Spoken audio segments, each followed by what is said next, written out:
Bonjour à toutes et à tous et bienvenue sur les ondes de Corbeau News Centrafrique. Aujourd'hui, nous plongeons au cœur d'une affaire qui en dit long sur la situation de notre armée et l'influence des mercenaires russes. Un sergent centrafricain a voulu démasquer des infiltrations et c'est son propre mensonge qui l'a rattrapé. Une histoire absolument ahurissante où d'anciens rebelles d'Étreire semblent avoir dupé le dictateur Faustin Archange, Touadéra et ses mercenaires russes à Hamdafok. Pour nous éclairer sur cette situation complexe, je suis avec notre journaliste de terrain, Brahim Saleh. Bonjour Brahim. Bonjour Gisèle et bonjour à nos auditeurs. C'est en effet une histoire qui, au-delà de l'anecdote, met en évidence de sérieuses questions pour notre pays. Nous sommes tout oui Brahim. Que s'est-il donc passé à Hamdafok? Aline, Gisèle, à Hamdafok. Un sergent des forces armées centrafricaines a levé le voile sur l'intégration massive au sein de nos forces d'anciens rebelles tchadiens. Ces individus, selon lui, sont venus en Centrafrique pour manœuvrer dans des groupes armés, et pire encore, ils ne parlent même pas sango. Le plus surprenant, c'est que 3 jours plus tard, la réponse de leurs propres collègues, eux-mêmes d'anciens rebelles, n'a fait que confirmer ces dires. C'est une affirmation pour le moins étonnante, Brahim. Mais avant de revenir sur cette réponse, replacez-nous le contexte de cette ville d'Hamdafok. Bien sûr, Gisèle. Il faut savoir que le 30 juin dernier, une coalition de rebelles centrafricains a pris d'assaut cette ville, située à 65 km de Birao, à la ligne de démarcation avec le Soudan. Les rebelles ont occupé la ville pendant une semaine. Durant cette période, les soldats des forces armées centrafricaines et les gendarmes ont purement et simplement pris la fuite, se réfugiant à la base de la MINUSCA. Alors Brahim, c'est donc une ville stratégique qui échappe à nos forces et qu'on doit reprendre coûte que coûte? Et ces militaires qui fuient, c'est ça l'armée du dictateur Faustin? C'est exactement ça, Gisèle. Et pour mener la contre-offensive, l'administration s'est appuyée, comme à son habitude, sur les mercenaires russes du groupe Wagner. Comme vous le savez, ces mercenaires de Poutine affectionnent particulièrement l'usage d'hommes comme de la chair à canon, pendant qu'eux-mêmes restent à distance. Ils ont donc récupéré en grand nombre d'anciens rebelles du 3 Serres, de l'UPC et du MEPC et les ont amenés à Hamdafok pour cette contre-offensive. La ville a été reprise le jour même. Ces anciens rebelles, venus en renfort, ont ensuite pris le relais des éléments des forces armées centrafricaines qui avaient pourtant déserté la ville bien avant leur arrivée.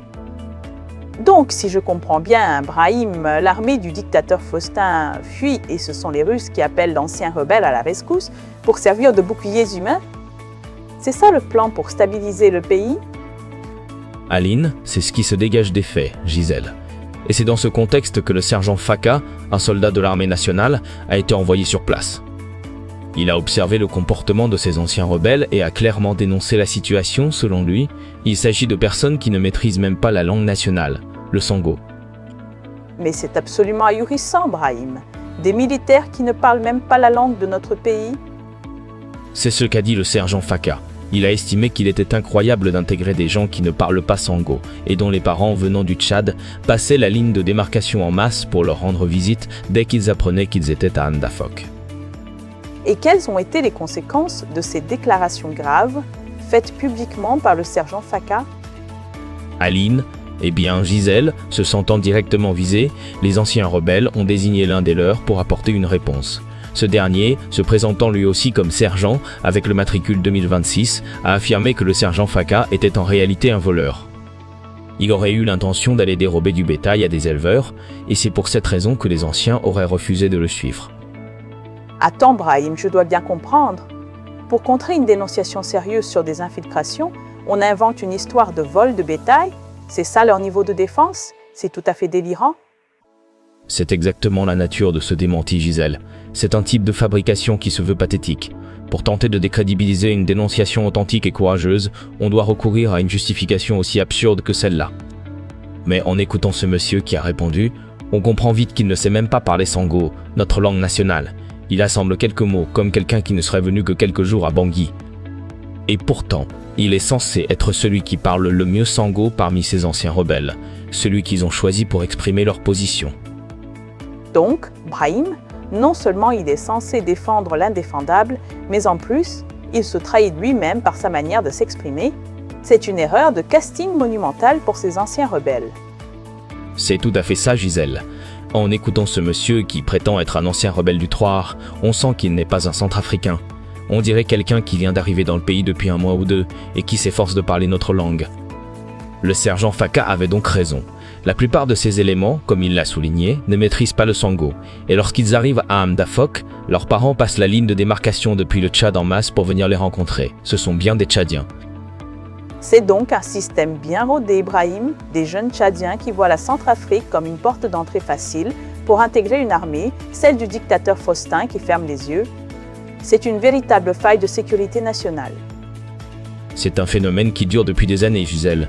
Pour bien saisir cette histoire, il faut prendre un peu de recul. En effet, dès que ces jeunes Tchadiens apprennent qu'il y a une opération de désarmement en Centrafrique, ils entrent sur notre territoire pour en profiter et intégrer l'armée nationale. Ils savent que chez nous, le désarmement débouche souvent sur une intégration dans l'armée, et ils en tirent profit. On estime que 86% de ces éléments sont des Tchadiens. C'est une donnée sidérante, Brahim. Et donc, cette tentative de démenti s'est retournée contre son auteur? Exactement, Gisèle. Celui qui a voulu contredire le sergent Faka s'est en réalité démasqué lui-même. Il pense parler sango, mais ce n'est pas le cas. Nous connaissons les personnes qui parlent réellement sango. Prenez l'exemple de M. Issab Amadou, un peul centrafricain. Quand il s'exprime, tout le monde sait que c'est un véritable centrafricain. Même le porte-parole du mouvement 3R, lui, parle correctement la langue nationale. Tout le monde sait que c'est un vrai centrafricain. En cherchant à contredire son collègue et à prouver qu'il parlait sango, cet homme s'est donc discrédité. Le sergent Faka avait raison. L'armée nationale a intégré principalement des Tchadiens à Hamdafok. Une histoire rocambolesque qui met en évidence des enjeux bien plus graves pour la sécurité et la souveraineté de notre pays. Merci beaucoup, Brahim, pour ces éclaircissements très précis. Merci à vous, Gisèle. C'était un plaisir.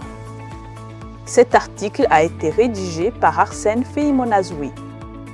Pour toute information ou pour nous faire part de vos témoignages, n'oubliez pas que vous pouvez nous joindre via WhatsApp ou par téléphone aux contacts habituels du Corbeau News Centrafrique. Merci de votre fidélité et à bientôt.